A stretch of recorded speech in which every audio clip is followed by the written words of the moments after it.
یه دونه از اینا داشته باشی دیگه نیاز به تراپیست نداری. در مورد کرم ابریشم صحبت میکنه. تنها موجودیه که چرخه زندگیش تو رو از تراپیست بی نیاز میکنه. حدود 30 ساله که اردیبهشت ماها من یه دونه 2 تا کرم ابریشم همیشه میخرم. این موجود یه جوری چرخه زندگیش با آدمای موفق و آدمایی که امید به زندگی دارن مشابه. زمانی که متولد میشه سعی میکنه برای خودش یه پیله درست کنه.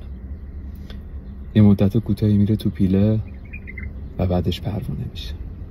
این پروانه شدن دقیقاً همون موفقیت است. زندگی این که شبیه آدمای موفقه.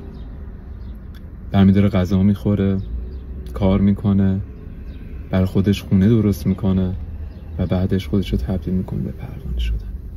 این پروانه شدن همون موفقیت تو انسانه. خوبه که به بچه هامون از بچگی یاد بدیم چرخه زندگیتون مثل این کرم ابریشم باشه.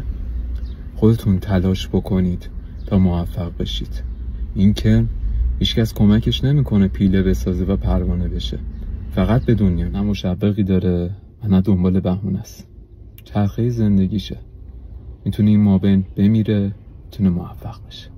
همش بستگی به خودش داره.